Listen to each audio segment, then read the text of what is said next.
on the International Space Station. So this is Node 2. This is a really cool module. Of course, most of these modules you'll see they have 4 sides and they're put together. That way we could sort of work on a flat plane, either a wall, a floor, another wall, or the ceiling. But you know, again, all you have to do is turn yourself and your reference changes.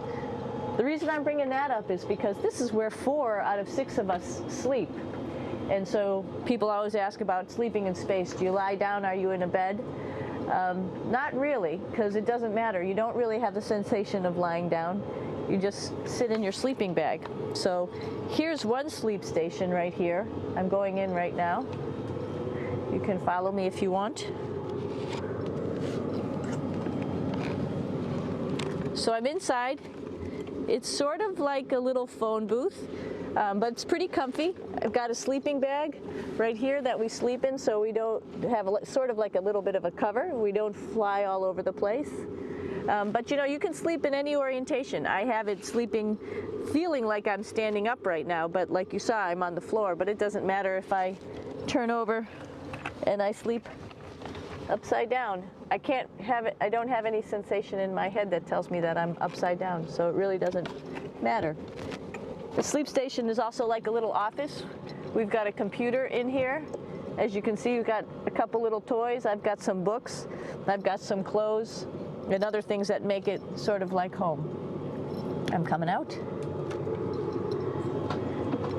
And just for reference, that's one sleep station.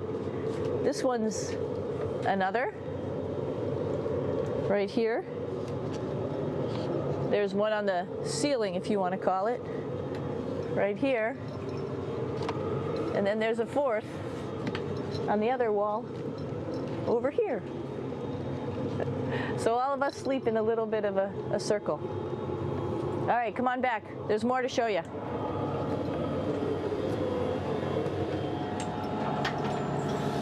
I know that there's some questions about how to use the bathroom and how do you actually live in space like normal, like at home. I mentioned real quickly about getting up in the morning and brushing your teeth and washing your face. Well, how do you do that? Well, here is the bathroom, essentially. You get up in the morning and we have a little kit, and it has all the essential things that you need, like your toothbrush and toothpaste and brush. See how much better the brush makes my hair look? I'm just joking. It still stands up straight. It doesn't matter where you are. It's always going to stand up straight while you're up in space. A lot of people ask about toothbrush and toothpaste. So, luckily enough, toothpaste, you can do it upside right this way, is sticky, and so it sticks to your toothbrush. No problem. Another cool thing is that water sticks to your toothbrush too. If you can see it, I'll have some water come out. The water is pretty neat up in space. It'll stick to your toothbrush and it will make a big bubble, and that's just by surface tension. And then you can drink it. So a lot of people ask about what do you do with the toothpaste after you brush your teeth.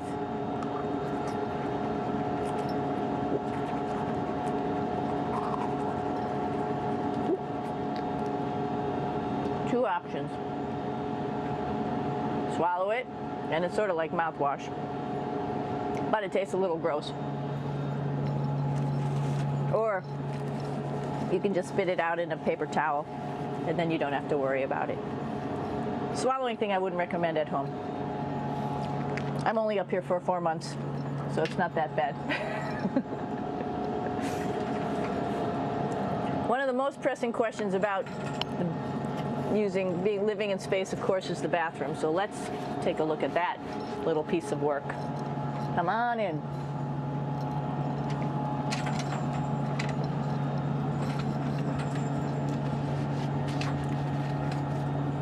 Here we are at the throne.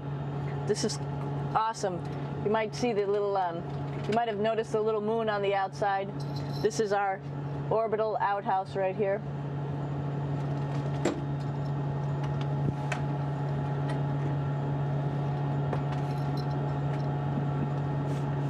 And of course, it serves for two functions.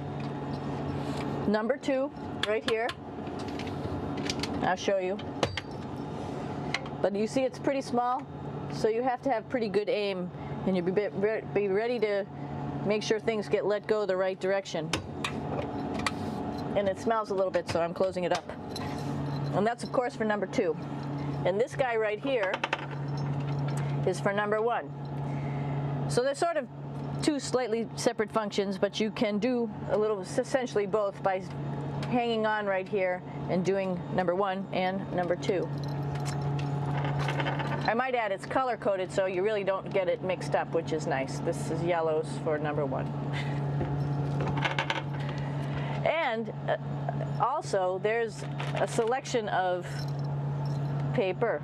People always ask about toilet paper. What do you do with toilet paper? What kind of toilet paper do you have? We have gloves, just because sometimes it does get messy. We have some Russian wipes, which are a little bit coarse if you like the coarse type of toilet paper. We have some nice tissues, which are nice and soft if you like soft toilet paper. We have Huggies, just for any cleanup. You know, we were all babies once, and this sort of helps. And then if things get really out of control, we have disinfectant wipes, just to make sure we clean up here. Because, you know, just like the water I showed you, the number 1 stuff can sort of go all over the place if you don't aim correctly. And did I mention both of these have a little bit of suction, so they should keep things going in the right direction. But like I said, sometimes things get a little out of control if you are out of control yourself flying around. So we have lots of protective stuff. And of course, you do have your privacy. There's a little door, so other people know that you're in there. Here's a pretty cool place. This is sort of like in your house where everybody meets in the morning. After you wash your face, brush your teeth, you want to find something for breakfast. And this is our kitchen. You might notice there's all sorts of foods here.